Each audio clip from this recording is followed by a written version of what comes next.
We're delighted to have the Reverend Posey Krakowski with us this morning. She serves at Ascension in New York City, and she's also a quilt and fiber artist with lots of sewing and crafting skills. She runs a needlework ministry at Ascension and has exhibited art quilts in New York City. And she writes, when the pandemic hit, she said, I started making masks immediately. So far, I have made close to 400 and have sent them to individuals, church groups, Episcopal charities, rural and migrant ministries, the farm workers, and the Lenape as the call nations for their people. We're so happy to have you with us, Posey. God bless you, and we look forward to your discussion with us and demonstration. God bless you. Thank you. Thank you so much. I see many familiar faces, including Marcia Callender, who's wearing a mask. It's so lovely to see you, Marcia. Marcia is at my sponsoring parish, Christ Church, Riverdale. So as Vicki said, as soon as the pandemic started, being a craftsperson, my immediate gut impulse was, what can I do to help people? And so I started Googling how to make a mask, and especially in the beginning when there were all the doctors and nurses who didn't have enough PPE, it was clear that masks needed to be made. And here in New York, mostly the doctors have been able to get what they need, I think, in many hospitals. So they haven't been asking for these fabric masks, but just starting to make them, it became clear that everyone was going to need a mask. And to me, it really is an act of love for us, not just to make them, but to wear them, because we're helping protect those around us, because this is such a mysterious virus that we don't know. Many of us don't know we're infected until after we can already have passed it along. So I would love to do a demonstration for you if you would like, and we can also talk about materials. I've been using 100% cotton fabric, and here, I'll just show one of the ones. This is inside out because I'm going to sew it for you. But it's the pattern that I use is actually a very simple pattern. It is a 9x6 rectangle. You cut out 2 of those. And then the other thing that I've been doing, some people are making just the cotton on the inside and the out. I like to add a liner on the inside that is some kind of filtering material. So what I hit upon is very strange, but it's actually those mattress encasement things that you get to prevent bed bugs. They are breathable, and I just ordered a king size one, and I cut it up into the right size. And I feel like having that middle layer as a filter is a helpful thing. The other thing is it's a choice between using elastic, which goes around your ears, or twill tape, some kind of braided something. Some people have been using bias tape as well, but then you have to sew up the edge that is not already closed. And the advantage to those is if you're sending it to someone who you know is going to need to wear it all day. So one that is made with the elastic comes out looking like this. It has the elastic piece on either end, and those go over your ears. And then the ones that are made with twill tape are better, for example, for the farm workers or somebody who is maybe a grocery store worker, somebody who has to wear it all day, because then it can be tied and it's not chafing on the back of your ears. The elastic ones, I think, are better if it's just for somebody who, oh, I need to go out to the store.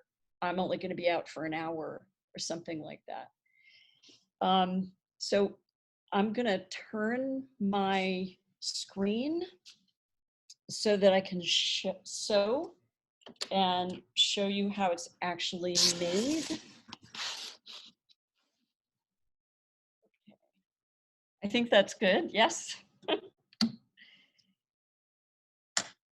So what you want to do is you have your 3 layers. You have the 2 cotton layers, and then with the right sides facing each other, and then the filter layer. And what I've done also is pinned on the inside, I hope you can see that, I've pinned the elastic piece on the inside in advance at the corners so that I know the elastic is already there and it will come to the outside when you flip it right side out. If I'm doing one that is only that's going to use the twill tape, I eliminate pre-pinning it on the inside because I find those pieces are too long and they get tangled up. So then I just add them on afterwards. So I start on one of the long edges. And I sew to the corner.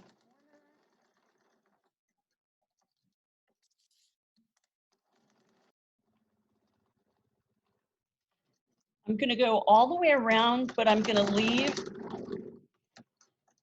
leave a space back close to where I started so that there's a way to turn it right side out.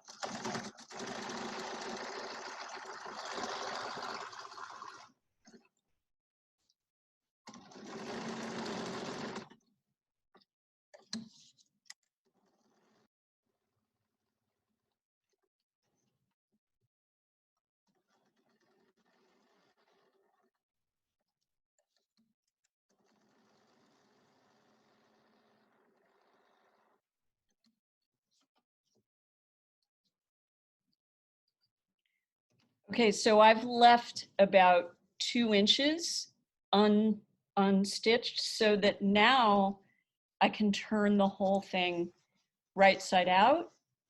And having the elastic on the inside means I can just find that piece of elastic and pull. So it makes it fairly easy to turn it right side out. Posey, 2 questions right now. Yep. How long should the elastic be? Yep. And can you do this by hand? Yes, you could definitely do it by hand. It will not be, I mean, you have to stitch it really, really Tight tightly to make it strong enough. But yeah, you could certainly do this by hand. So the rectangle is 9 by 6. This is adult size. And the elastic is about 7 inches, which is often too long depending on the size of the person's face, but they can always tie a knot in the elastic.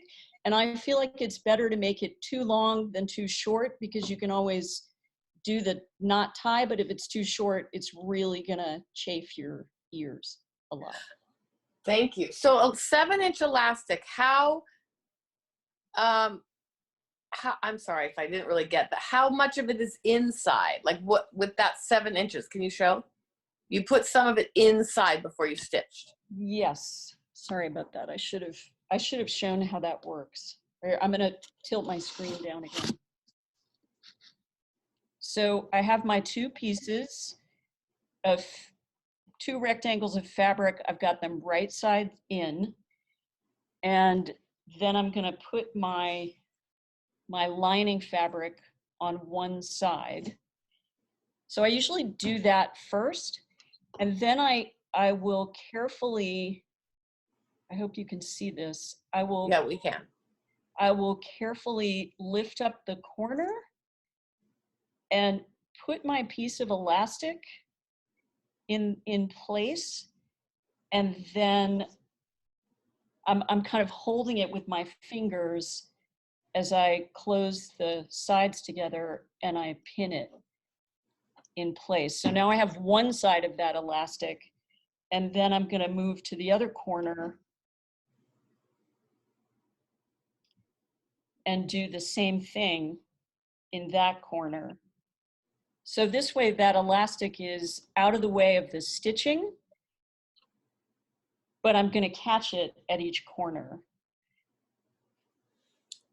Okay, great. Some people may be clever enough to just insert the elastic as they're sewing. I find it helps to have it pinned before I start sewing, and then I take the pins out as I go. Okay, great. Does anybody have any questions at this point right now about what she's done so far? If I could make a comment, what I've been using, you use that white layer inside. What I've been using inside is a lightweight iron-on interfacing. Mm-hmm. And that seems to work very well. It washes well. Great. It's good to know. I've been trying to find other things. I know people have spoken about using vacuum cleaner bag filters, but then I heard that has something in it that's toxic. They don't wash well either. Right. Right. The interfacing is made to wash. Right. Yeah. And the same with the anti-bed bug thing. It's made to be washable. So if anybody has good ideas of alternatives as well, I was just trying to find something that was pretty readily available. Right. My other comment would be, I have made some with the fine round elastic. Right. I found when I sew that on that you might have to knot the end before you sew it in so it doesn't pull through the stitching. Thank you. That is a really good tip. I have not used that elastic, but that makes so much sense to me that it would slide through the stitches. So right. A terrific. And it works well. It's a terrific tip. Yes, thank you. Thank you. And another question is, what about fabric gluing the elastic before sewing? Not necessary? You could do that if you didn't want to have to mess with the pins. You absolutely could do that. Yeah. And another comment is that the CDC has recommended 100% cotton flannel. And I assume that would mean on the inside as well, and it should be pre-washed. But thoughts on that? As a filter? Is that what you're saying, Catherine? Is a filter? I'm not sure. Sorry, I'm trying to unmute. Yeah, they recommend putting 1 to 2 layers of cotton flannel between the. Yeah, I mean, I think that would be that would work also. It's bulky though. It's bulky, right? Yeah. Exactly. And the other thing, and hot. Yeah. Hot. And then yes, and not great for summer. I think then that when you try to fold the pleats, it would be really hard with that flannel inside it. Yeah, I've done that, and I didn't like the way it came out, but if people only have that, at least that's something. Right. Yeah, you might have an old flannel pillowcase or something like that you could use. Yeah, exactly. Yeah, but I can't say that I thought it was that much fun to work with. Yeah, I would think it would be the really, pleats become very, very thick. Right. Yeah. Exactly. Other questions? No? Okay, good. The other thing that I've just started experimenting with that I definitely have not perfected yet is you can get these little metal pieces that are for nose pieces, and they're flexible metal. You can find them if you just Google, flexible metal nose pieces on the web. You can find places that are selling them. And I'm still experimenting with how to get them in and sew them in. I'm trying to see if you can see this kind of box that is here. Mm-hmm. That is where I have sewn in a nose piece. The advantage to doing that is then, especially for those of us who wear glasses, it gives more of a bridge on the nose to support the glasses, and it helps a little bit prevent with the fogging, which has been the hardest thing for me with masks and glasses. But I literally just got these yesterday. I'm still kind of experimenting with when in the process it would be easiest to put them in. So I'm not sure I can recommend that yet. I'm trying to figure it out myself. I just started that myself, and I haven't washed it yet, so I don't know. But what I did was put it on the outside, on top, and just zigzag the whole thing over it. Interesting. So you Oh, zigzag right on top of the Yeah, metal? if you set the widest zigzag, Right. it'll be on each side of the metal. Interesting. Is it So- then going to slide out when you I wash? don't know. I haven't washed it yet. You know, similar to what you were saying about the round elastic. I wonder if it's a good idea though. I will try that and see. Yeah. I'm just worried that it'll slide out. Right? Yeah, I bought the stick-on ones, and they did come off in the wash, so Yeah, I bet. they have to be sewed on somehow. Somehow, right? Exactly. Exactly. And it does add an extra step and make it longer Yes. mask for sure. So Yeah. yeah. Have you been making the kind of the similar to ones that I'm making with the Exactly the same. yeah. It's great. Yes, the 9x6 with the 7-inch elastic. Right. Yeah. Terrific. Okay. I just wanted to invite Eric to chime in on that nose piece, if you'd like. It's in my purse. Isn't there a sure. Well, He's he struggling with unmuting. is he. He's, I think Getting he's still there? muted. Eric Foot? Yeah. Yeah. I think Oh, he is. doesn't have audio. Okay. Yeah. In his experience wearing masks, the round wire is easier to wear than the flat metal. Huh. Okay. All right. Thank you. Yeah. I wonder if you end up, if it's round wire, how thick it is, because do you then end up with a sharp point when you cut it, and would that go through the fabric? I don't know the answer to that question. I'm just asking. Yeah. I mean, you can, like in jewelry making, kind of make a spiral at the Yes. ends, you know, and that tucks the sharp point inside the spiral, Right. and then you don't have that problem. Right. That makes sense. It's also, again, it's another step, and Right. you know, it kind of depends. I mean, I really think if it depends on who the end user is that you're making the mask for. And so like I said, if I'm making it for farm workers and I know they're going to wear it all day, then it's worth taking the extra time and attention to do something like that. But I think if it's just something that somebody's going to wear to go to the grocery store and come back,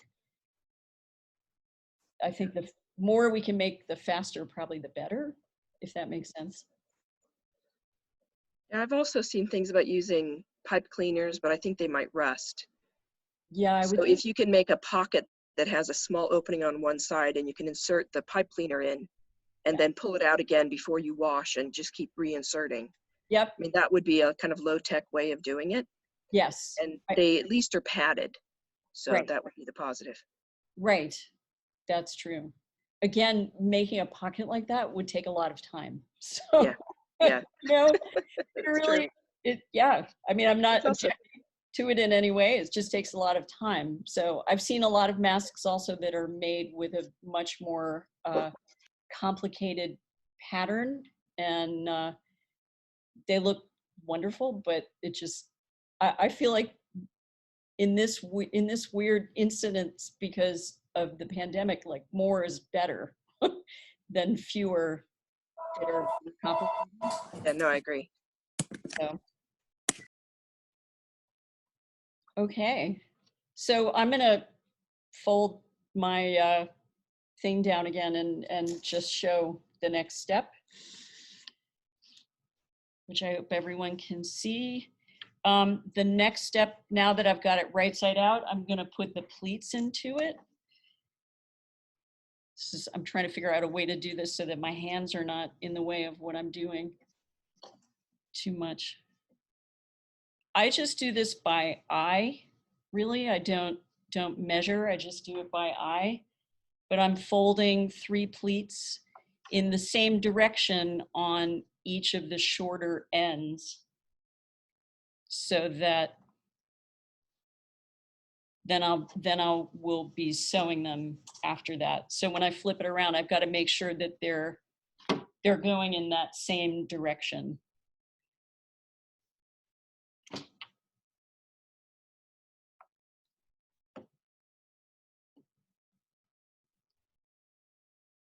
So here are my 3 pleats on each side.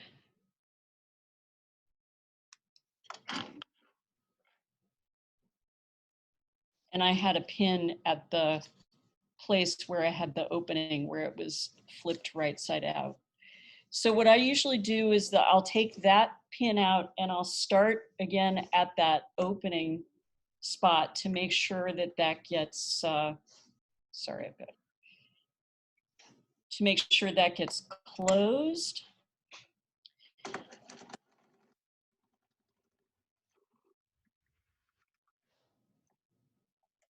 And then I'm going to go quite slowly because I want to take my pins out.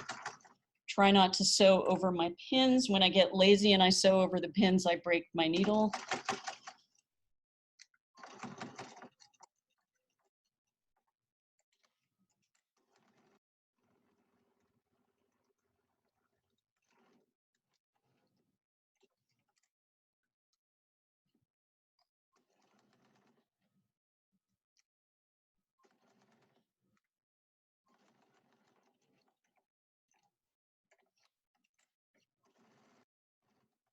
So the video that I saw explaining this said that's all you have to do. I personally feel like it's better if you go around a second time.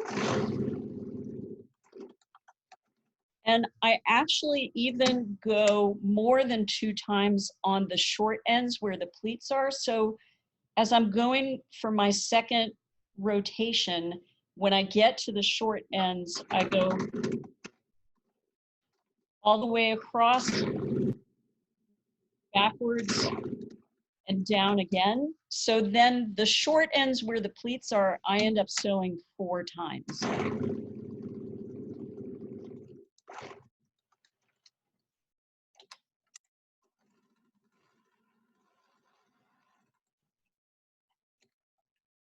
That one got a little caught.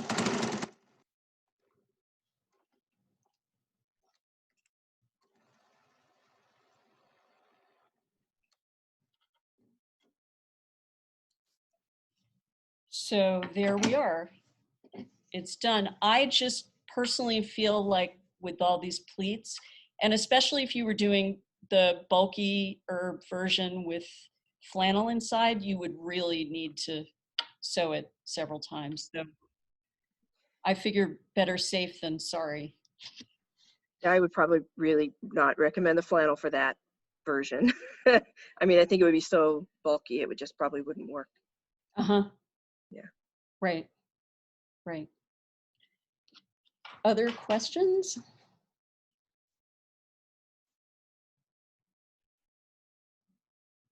Yeah, how do you, if you're putting in the wire, how do you do that? The first time, I've only done it that one time so far.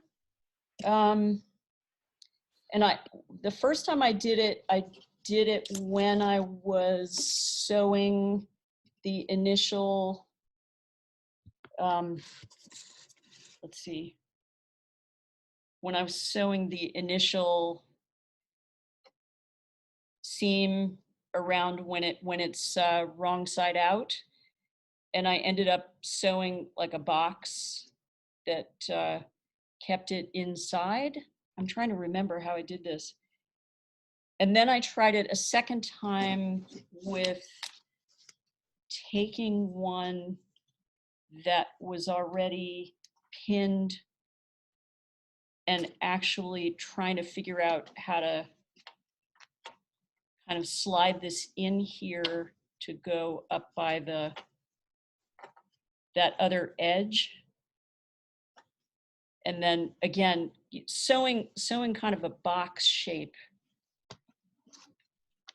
You can see it here where I've sewn it that encases the metal piece inside. It's tricky. I'm still kind of experimenting with how to do that in a time efficient way, and I'm not there yet. If anybody has ideas, I'd love to hear them. Do you have measurements for ones for children? Yes. The recommendation is 7.5 inches by 5 inches for kids. And then the elastic, I would, you know, maybe you could make the elastic 6 inches, but again, I feel like it's better to err on the side of too big with the elastic, because somebody can always knot it or cut it and sew it back together to make it the right size. But people are definitely looking for children's masks for children. I've had a lot of requests for that. And what I tend to find is that when I'm cutting things out, if I have pieces that are too small, I just make a separate pile. I have pieces where I make children's ones. The other thing, the last thing I want to say, if you're doing one for with a tie, what I have found, I'm going to pivot down again, is I'll do the process without the elastic, because I'm not using the elastic. And then when I'm doing this version of sewing it together, that's when I introduce the tie and just add that as I'm doing my 2 times and my 4 times on the short ends around. I just find it's easier than trying to manipulate the way I do with the elastic, putting it on the inside and making sure that all of this is hidden so it won't get accidentally caught in the seams when I'm sewing it. And how long is that piece? I think, let me see, I think I made it around, let's see, it's about 40 inches, which again is probably too long, but I'm erring on the side of too much rather than too little. So you can see this one that's already been sewn. As I was going around, then I just stuck the twill tape on there and sewed it down. I think I did that when I was doing my second time around, because then there were no pins involved already, and it was pretty easy to stick it on there. I've done it with bias tape, which again, you have to sew closed. I've done it with grosgrain ribbon. I've really been just trying to be inventive about things that I had on hand. And then I ended up ordering a big thing of elastic, this 1/4 inch elastic. And I also ordered a big thing of the twill tape, because you go through it really fast when you're making a lot of masks. The other thing that I do is, again, in the interest of trying to get a lot of them out in a fairly short amount of time, is that I really kind of turn myself into a little mini assembly line. So, you know, one day I'll just be cutting and I'll end up with a stack of fabric pieces that's this tall, as well as a second stack of the lining pieces. When I'm talking to somebody on the phone, I'm sitting there quietly with my elastic and measuring the 7 inches and cutting pieces, and then I end up with a whole, you know, sort of bowl of them. Same with the twill tape. Nobody needs to know that I'm I'm doing that while I'm talking on the phone. My fingers are busy. No one needs to know.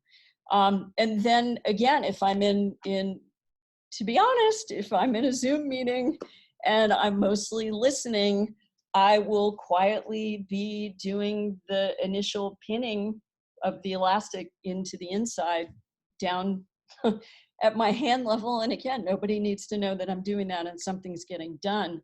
So then I end up with, you know, a stack of pinned ones that are ready to go. And then if I have an hour or two, I can sit and sew all of those. And the next time I'm in a Zoom meeting, I'm turning them right side out and pinning them into these shapes, you know, or if I'm on the phone, whatever. If I'm watching TV, you know, it's easy to keep your hands busy when you have time that you're paying attention, of course, to whatever you're doing, but that you don't need to be taking notes. So then I end up with a stack like this of things that are ready to sew, and those, again, when I can sit down at the machine, then I have time to do that. But it ends up being different stages of the process that are done, you know, one by one, but you can make quite a few in each, as you go through each stage. Can you say something about how you're distributing them? I mean, if it were a normal situation, I would just take a big box of them to our church service and say, whoever needs one, take one. But have you worked out how to get it to people that need it, since we're all sort of remote from each other? Yes, if it's just one or two, I've been putting them in a regular envelope and putting a ton of stamps on them and sending them in the mail. The problem I find with that is the mail service is super slow right now. So, and then if I'm sending, say, 50 of them at a time, then I UPS them to people. So, and at the beginning, there was a lot of concern about how, you know, we needed to sanitize our hands before and sanitize the space. I honestly think that's overkill, because if it's getting mailed to somebody or UPS to somebody, by the time what they're talking about now in terms of how long the virus lasts on Paper. especially soft surfaces, Yeah. I don't, you know, by the time it gets there by UPS, Yeah. I think it's fine. Well, and also, I think if the person is nervous and they receive it and they put it right in the washing machine and then wash their hands well, there's really very little danger that even if it did have something on it, that they would be affected by that. I totally agree. Yeah. Totally agree. Okay. I just wondered because I don't want to have to reinvent the wheel all the time. I figure I should. You've been doing this for a while, and so you probably have figured out how to do it. Yeah. So, and then people ask me, you know, how can we help? And I've been saying to them, if you want to, you know, send me a donation, whatever you're comfortable sending, that, believe me, that'll cover some UPS, you know? Yeah. So please, yeah, send me a donation. And it's a great way for people to feel like they can help with, if they don't have the equipment or the skills or whatever, they can still be part of this ministry. And I think that's really lovely. So That's great. Can you share with us where to send donations? That's fantastic. I think that's a great way for us to help support you. Oh, yeah, sure. Yeah, you can just send it to my apartment. That's fine. Will you put it in the chat? Type in your like just your title and your mailing address, just for people that want to give out that info. Yep, that's fine. Yep, doing that right now.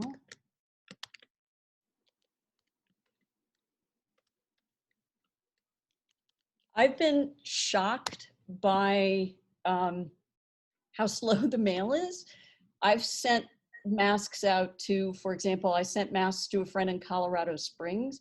It took 6 weeks before it got to her. And in the meantime, I gave up and sent another set by UPS. And then, you know, 4 weeks later, she said, oh, I think I just got the original ones.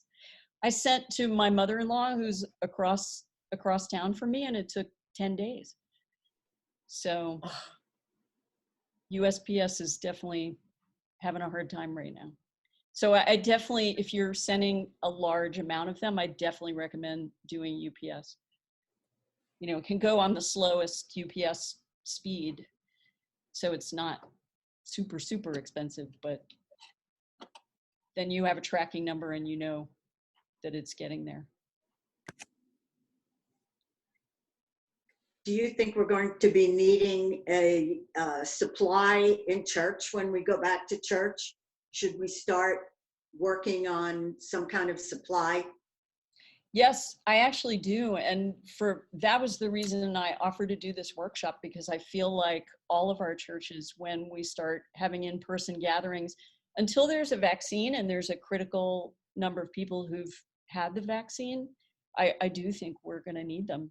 So it would be great if parishes had a supply of them ready at hand, that people could grab one if they needed one when they showed up. Yeah. start planning for that then. I think so. Yeah. Okay. And I mean, to me, as Victor said in the beginning, I think it's a sign of love that we're willing to take care of each other by making sure that we're not spreading whatever germs we might have. Yes, that we could keep them in our usher station to, Yes, okay. I agree. And to me, what people have really been responding to is fun fabrics. I think it makes it more Yes. it makes it more pleasant to wear it if it's something fun. And it's funny, I have a friend who has 4 people in his family up in Maine, and I sent him 8 masks, and I sent 8 different patterns. And I said to him, please send me photos. And people have been doing that. It's been lovely. They've been sending me photos wearing the masks that I've sent them. And so I'm collecting all those photos. I'm gonna make a collection for myself at the end so that I have like a photo album of all the folks wearing my masks. But I said to him, please send me a photo. And he said, well, I will as soon as we stop fighting over who gets which one. So I think the more kind of cheerful and playful fabrics that you have, the better, because it's just goofy and it's fun and it makes it whimsical as opposed to oppressive, I think, when you're having to wear this. And then I think it's also something to think about for people of color as well, that if they have something that is clearly a whimsical, playful pattern, it makes it less threatening, unfortunately. Yeah. Right. My husband, we ordered some from a group that were making them here as a fundraiser for people who were domestic workers who were thrown out of work. Right. And so we didn't, you don't select, you just say, send me 10 and you send them Right. the money. And so we got a pretty random selection. And the one, I never would have chosen this for my husband, but it's purple and it's goosebumps and it has it's goofy. It's purple and bright green. And he loves that one. And he's quite a serious sort of fashion forward guy. Right. But he looks great wearing it. So I think you're right that in fact, you'd be surprised. People who might not ever wear a piece of clothing out of that fabric. Right. Will embrace it for this kind of a thing. Right. I mean, I was very jealous of the beautiful fabric you're using with the little matryoshkas. It's really sweet. So I need to break out my stash and Exactly. get Yes. some fun stuff that I never know what to do with. Right. Sure. Yeah. I think more. Well, I'm finally back home. I was traveling and didn't want Oh, to boy. miss this. So thank you, Posey, and thank you all. And so much for whimsical masks. I think the colorful masks are sort of like a very interesting time we're in of, sometimes you can't fight things and you can't be afraid to embrace different realities. And once these, more colorful, more pleasant masks came out, I think it made a bigger statement of just embracing where we're at right now. Bishop Curry's words were just so on point. It is a way to show love. It is a way to show caring. It is a way to, I'm protecting you, you're protecting me, and why not do that in a glorious way? So I think, ministries present themselves as they're supposed to, and this is part of a new ministry. And I'm glad I was able to figure out how to be a part of this section. Me too. It's nice to see your face, Marsha.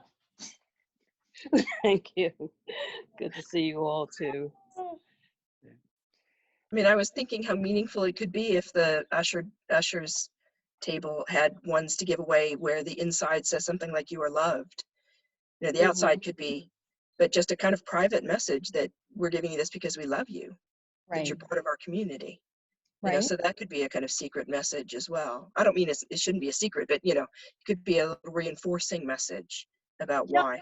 Yeah, it's interesting that you say that, because I think you can get fabric labels printed fairly inexpensively. That a lot of craftspeople do that to sign their own work. Hang on, I have one.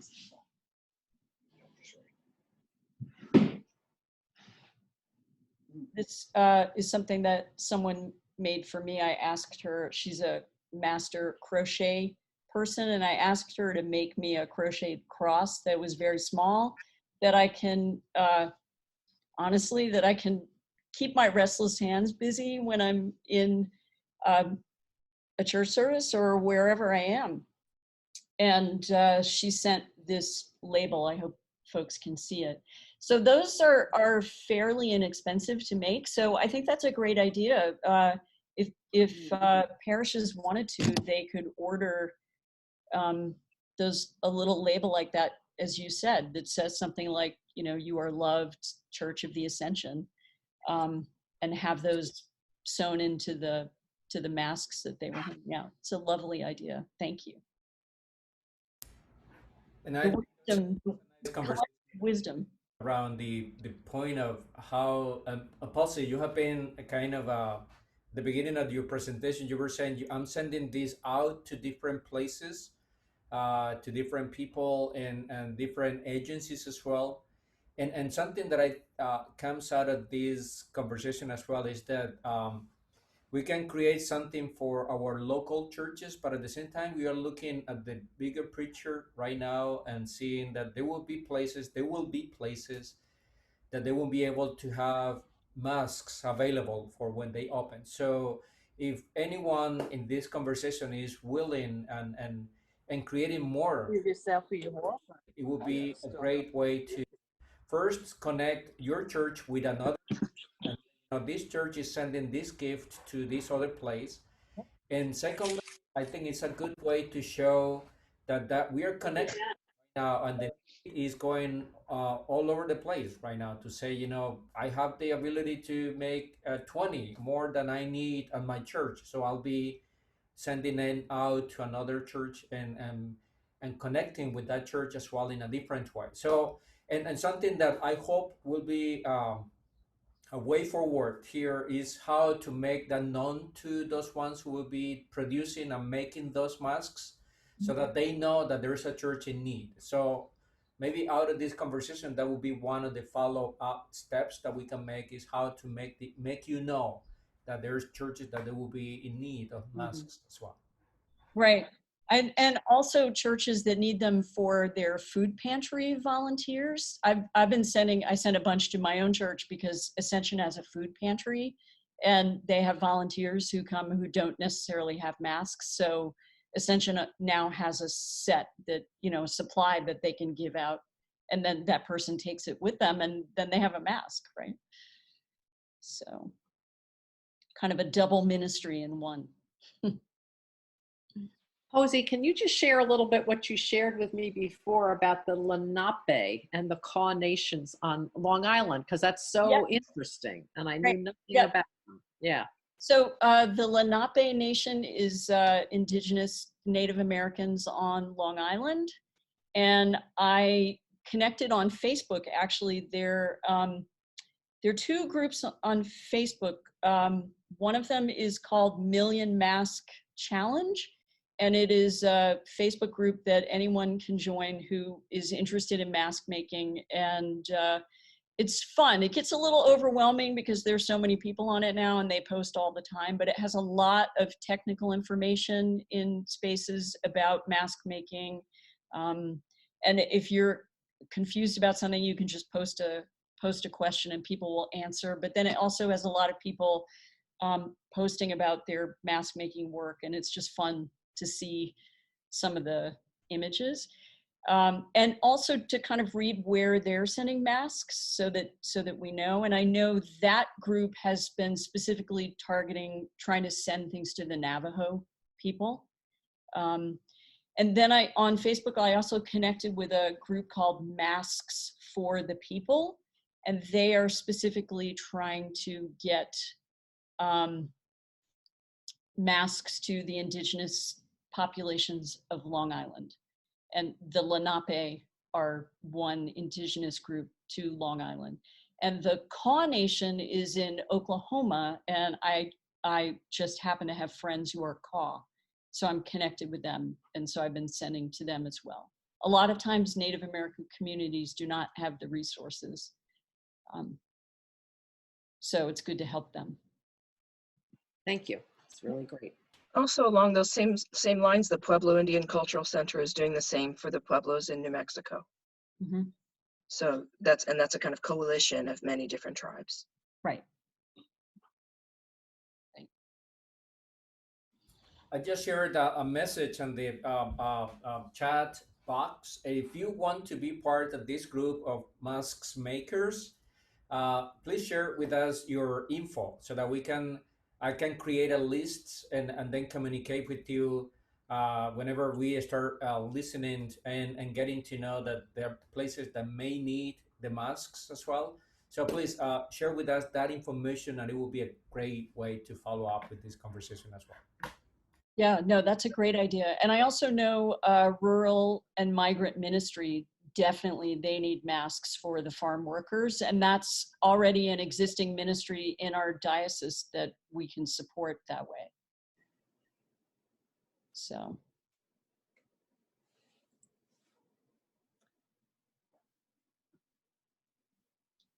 And I think in a follow-up statement, I think something good that we can do as both lay leaders and clergy is to I think reconnect with our communities of faith, with our congregations, and say, you know, this is happening. This, especially now in looking to July 1st, when we are going to be allowed to go back to our buildings, to our churches, buildings.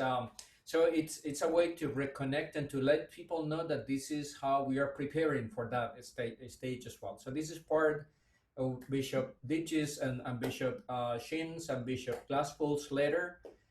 It is one of those invitations, you know, like let people know that you are getting ready for that moment, so that they are not in a guessing game. You know, are we going to be ready to reopen on July 1st?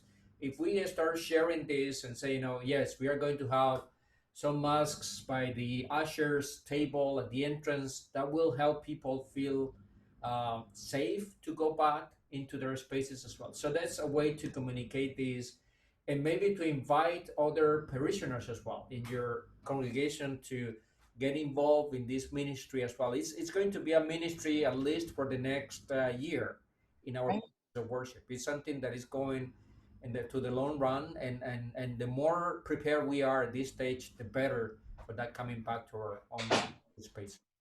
I agree. I wanted to share something with the group. I don't know if y'all saw the news about another very terrible death of Chris Beatty or Beatty. I'm not sure if I'm saying his name right. Indiana University football player who was killed on Saturday. It hasn't been widely seen on the news, but what's really poignant is that he had started a mask making ministry of sorts. Mm. He went to a cathedral high school. He was, he was regarded as a man with a very giant heart, and I just wanted to lift that up today. Tell us his name again. Chris Beatty, Beaty. Okay. And he was killed in a protest on Saturday in Indianapolis. And so I don't know the details of his mask making program or ministry, but it's something that was important to him, that he was, making to happen, keep people safe. Right. So thank you, Posey. It's incredible ministry. I called on you immediately, personally, to send masks, and it was a real gift for my mother, who's 82.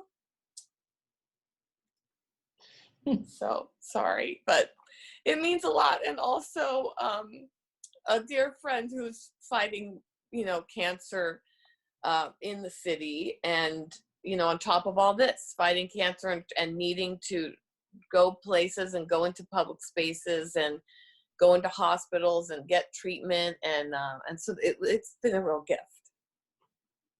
Thank you. I got lovely thank you notes from each of them. That's the other thing that I'm saving is all the thank you notes that I'm getting. I figure that's going to be just a really lovely collection, the notes and the photographs that I'll have, you know, to look back on when this is all over. So, Right. I mean, the Spirit is leading us into new ministries that we never imagined. it does. It does. And for me, I know as a craftsperson, keeping my hands busy is really, it helps me stay calm. It helps me stay grounded. For me, it's actually a form of prayer. And so it's a blessing to me as well, being able to do this work.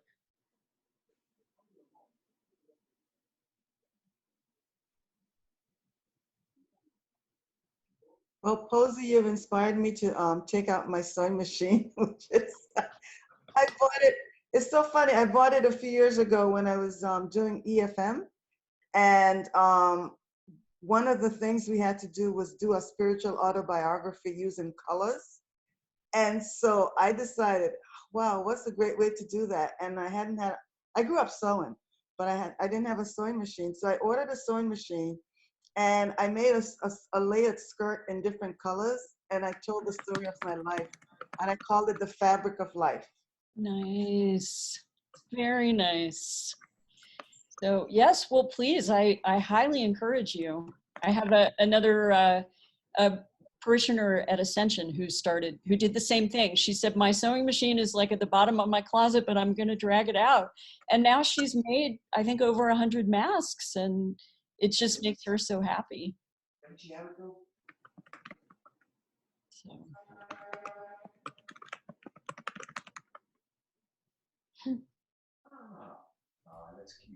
So I believe we are reaching the end of this conversation. It's been great. I think something positive you just said now at the end is, I think, crucial, and it's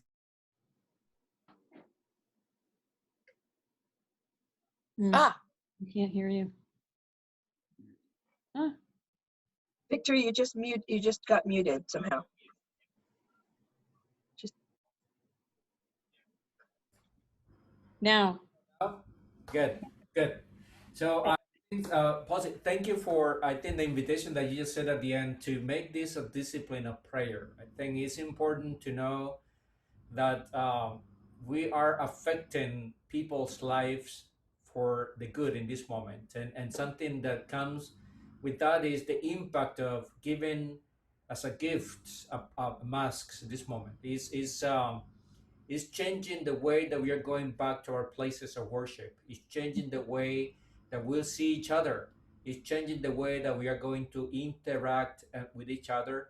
And again, this is a social justice issue as well. It's a social justice reality that we want to be mindful of my space, but as more than that, the space of the other person that is sharing with me as well. So thank you for that. And truly, I invite you to be part. Thank you, Catherine, for accepting the invitation as well and sharing with us your content. I think that's something that will continue definitely in this and how we can expand this ministry, because there are churches that are in need of masks, and we know they are going to be asking us to share with us, share with them some of these resources, and that is a way to express again love and connect with them in a different way as we move back into our buildings and places of worship. So thank you, Reverend Pasi, again for this moment and sharing your wisdom and with us all.